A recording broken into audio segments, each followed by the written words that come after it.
बिस्मिल्लाहिर्रहमानिर्रहीम, अस्सलाम वालेकुम। मैं हूं मखदूम शहाबुद्दीन। 12 नवंबर 2025 बुध का दिन। नाज़रीन किराम, अफगानिस्तान के अंदर मौजूद तालिबानी रिजीम खुलकर सामने आ चुकी है और अब यूं लग रहा है कि तालिबानी रिजीम ने भारत की ईमा पर जो एक खेल रचा रखा था, अब उसके बाद वो खुलकर सामने आकर खुलकर खेलने का फैसला कर चुके हैं। पाकिस्तान के ऊपर एक स्ट्राइक, पाकिस्तान के खिलाफ एक बड़ा इकदाम।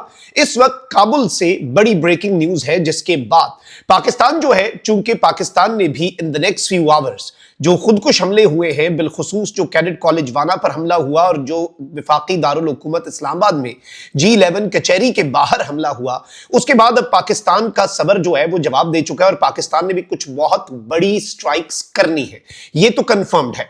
एक अहम तरीन इजलास जो है वो बुला लिया गया है और इस इजलास के अंदर कुछ बड़े और सख्त तरीन फैसले जो है वो पाकिस्तान की गवर्नमेंट जो है वो लेने जा रही है। मैं सारी डिटेल्स एक एक करके आपके सामने रखता हूं। अगर अभी तक आपने इस वीडियो को लाइक नहीं किया तो लाइक जरूर कर दें। कमेंट सेक्शन में पाकिस्तान जिंदाबाद का नारा जरूर लिखें और जिन लोगों ने चैनल को सब्सक्राइब नहीं किया उनसे मेरी ये दरखास्त है कि चैनल को भी लाजमी सब्सक्राइब कर लें। सबसे पहले तो नाज़रीन इकराम, मैं आपको एक चीज ये बता दूं कि तालिबानी रिजीम की तरफ से भी ये धमकियां दी गई कि हम अफगानिस्तान के ऊपर हमलों का बदला जो है वो इस्लामाबाद पर हमला करके लेंगे। फिर इवन अब उनके अकाउंट्स जो हैं वो लाहौर और कराची के हवाले से इस तरह की स्टेटमेंट्स दे रहे हैं। और अब जो साबिक चीफ ऑफ जनरल स्टाफ हैं लेफ्टिनेंट रिटायर्ड मोहम्मद सईद, उन्होंने भी एक बड़ी इंपॉर्टेंट स्टेटमेंट दिया और उन्होंने कहा कि आइंदा चंद दिनों में दहशतगर्द मजीद शहरों की तरफ बढ़ने की कोशिश कर सकते हैं और इस्लामाबाद में दहशतगर्दी का मकसद जो है वो अफरा तफरी फैलाना है ताकि लोग खौफजदा होकर लीडरशिप से ये कहें कि जी अफगानिस्तान के साथ सख्त रवैया ना रखें और अफगानिस्तान जो 3 से 4 रियायतें चाहता है वो अफगानिस्तान को दे दी जाएं। ये दर हकीकत खुद को हमले इसलिए करवाए जा रहे हैं, लेकिन पाकिस्तान जो है वो ऐसा नहीं करेगा। इस सब में सबसे अहम तरीन चीज ये है नाज़रीन इकराम कि इस वक्त पाकिस्तान के पास ठोस शवाहिद जो हैं वो इकट्ठे हो चुके हैं। इस्लामाबाद और वाना वाक़े की तहकीकात के ठोस शवाहिद पाकिस्तान ने ये फैसला किया है कि बैनुल अक़वामी फोरम्स पर भी पाकिस्तान रखने जा रहा है, क्योंकि देखिए पाकिस्तान और इंडिया में एक फंडामेंटल डिफरेंस है। इंडिया अपने मुल्क में होने वाले किसी भी हमले का यूनिलेटरल तरीके से बगैर किसी सबूत और एविडेंस के पाकिस्तान पर इल्जाम लगाकर स्ट्राइक्स करने की बात करता है। पाकिस्तान का प्रिंसिपल स्टांस है कि भाई इंडिया अगर पाकिस्तान के अंदर दहशतगर्दी के कोई सबूत रखता है तो हमें दे, हम उस पर एक्ट करेंगे। And the same goes for Afghanistan. जब पाकिस्तान के अंदर अफगान सरजमीन से दहशतगर्दी होती है तो हम नाकाबिले तरदीद शवाहिद रखते हैं, हम एविडेंस पूरी दुनिया के सामने रखते हैं और हम हुज्जत तमाम जरूर करते हैं ताकि पूरी दुनिया को यह अंदाजा हो जाए कि पाकिस्तान ने जो स्ट्राइक्स की हैं या पाकिस्तान जो सख्त तरीन कदम उठाने जा रहा है वो सख्त तरीन कदम पाकिस्तान बामरे मजबूरी और पाकिस्तान जायज तरीके से, पाकिस्तान का ये राइट है क्योंकि पाकिस्तान ने नाकाबिले तरदीद शवाहिद प्रेजेंट किए हैं। अब नाज़रीन इकराम, इमरजेंसी काबीना का इजलास जो बुलाया गया है सिक्योरिटी कंसर्न्स के तनाजुर में, आई थिंक कि ये एक बहुत बड़ी डेवलपमेंट है क्योंकि अल्टीमेटली जंग का आगाज जो है उसकी मंजूरी कैबिनेट ने ही देनी होती है। कैबिनेट के पास अनलिमिटेड पावर्स है एक तरह से, और इस सब के अंदर इमरजेंसी मीटिंग जो है वो फेडरल कैबिनेट की बुला ली गई है और किसी भी लम्हे आज ये मीटिंग हो सकती है। कंट्री की ओवरऑल सिक्योरिटी सिचुएशन और जो की डेवलपमेंट्स हैं उनके तनाजुर में कुछ बहुत बड़े फैसले भी हो सकते हैं। कैबिनेट मेंबर्स को हमारी तलात के मुताबिक बताया गया है कि भाई रिमेन प्रिपेयर्ड, और फॉर्मली उन्हें मीटिंग के एजेंडा के हवाले से बताया नहीं गया, लेकिन उन्हें बताया गया है कि बी रेडी, बस आपको बुलाया जा सकता है और फिर जो डिस्कशन होगी वो मीटिंग में ही होगी। लेकिन सबसे अहम तरीन चीज ये है कि इसमें इम्कान यही जाहिर किया जा रहा है, इसमें अंदाजा यही है कि भाई ये मीटिंग जो है ये दहशतगर्दी के तनाजुर में और पाकिस्तान जो सख्त तरीन स्टेप्स लेने जा रहा है और ये जो खुदकुश हमलों का पाकिस्तान ने बदला लेना है जिसकी तैयारी मुकम्मल है, टारगेट्स लॉक हो चुके हैं।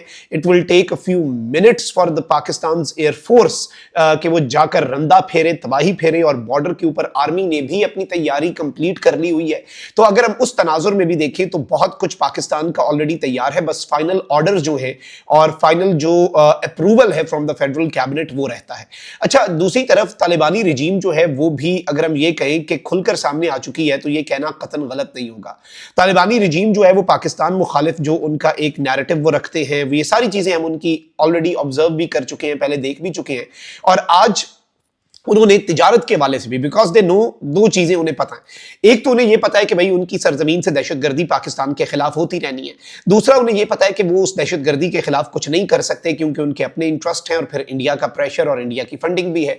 लेकिन जो पाकिस्तान के हाथ में है, ट्रेड और तुरखम बॉर्डर और फिर चमन, स्पिन, बुलदक और बाकी क्रॉसिंग्स, पाकिस्तान ने वो बंद की हुई है। इन क्रॉसिंग से सिर्फ एक کام ہو رہا ہے ابھی بھی، یہ کمپلیٹلی بند نہیں ہے، اور وہ ایک کام یہ ہے کہ غیر قانونی افغان باشندے بے دخل ان کی ڈیپورٹیشن ضرور ہو رہی ہے، وہ ڈیپورٹ ہو رہے ہیں، اس کے علاوہ نہ کوئی بندہ آ رہا ہے نہ جا رہا ہے، اور ٹریڈ تو بہت دور کی بات ہے۔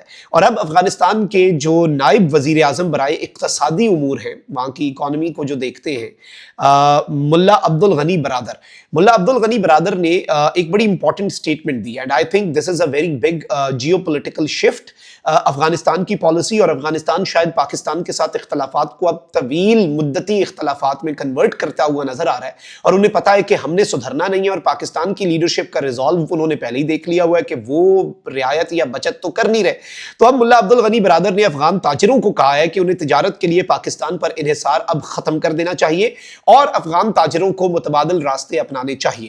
افغان میڈیا کے مطابق ملا برادر نے کہا کہ تمام افغان تاجر اور صنعتکار پاکستان کے بجائے دوسرے تجارتی راستوں کی طرف رجوع کریں۔ انہوں نے کہا کہ میں تمام تاجروں پر زور دیتا ہوں کہ وہ جلد از جلد درآمدات اور برآمدات کے لیے متبادل آپشنز پر عمل درآمد کریں۔ انہوں نے خبردار کیا کہ اس ہدایت کے بعد اگر کوئی تاجر پاکستان کے ساتھ تجارت جاری رکھتا ہے تو حکومت اس کے ساتھ تعاون نہیں کرے گی اور نہ ہی اس کی بات سنے گی۔ یعنی اس کے بعد اب انہوں نے کہا ہے کہ ہمارے پاس شکایت اور روتے ہوئے نہ آنا، کیونکہ ہم نے کہہ دیا کہ پاکستان کے ساتھ تجارت ویسے ہی ختم کر دو۔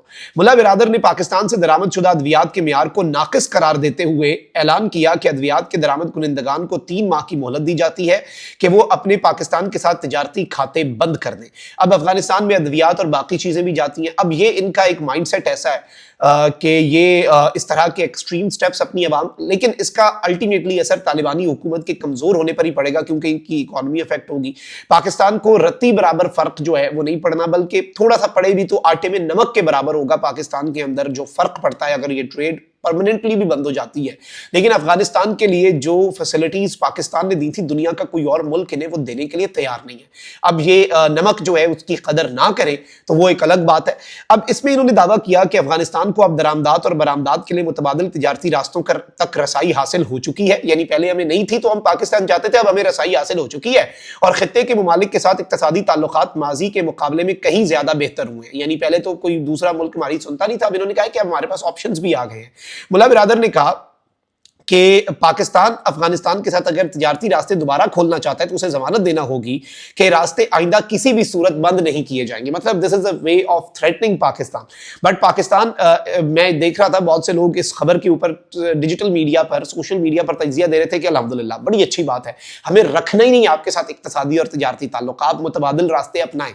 بٹ آئی تھنک کہ اس میں ایک انڈر لائن میسج ہے طالبانی رجیم کی طرف سے کہ وہ پاکستان کے ساتھ ایک لانگ ٹرم جنگ ہی کرنا پریفر کریں گے، وہ پاکستان کے ساتھ اس جنگ کو آگے سے آگے لے کر ہی جائیں گے۔ اور obviously پاکستان جو ہے وہ اب زیرو ٹالرنس کی پالیسی کے اوپر ہے۔ یہ جو ٹیررزم ہے اسے پاکستان کسی بھی طرح سے کسی بھی سرکمسٹانسز میں اب برداشت کرتا ہوا تو نظر آلریڈی نہیں آ رہا۔ سو لیٹس سی چیزیں کس طرف کو جاتی ہیں، لیکن ابھی تک کی یہ ڈیولپمنٹس تھیں جو آپ کے سامنے رکھنا بہت ضروری تھی۔ کامنٹ سیکشن میں رائے کا اظہار ضرور کریں۔ اپنا بہت خیال رکھیں۔ اللہ نگہبان۔ پاکستان زندہ باد۔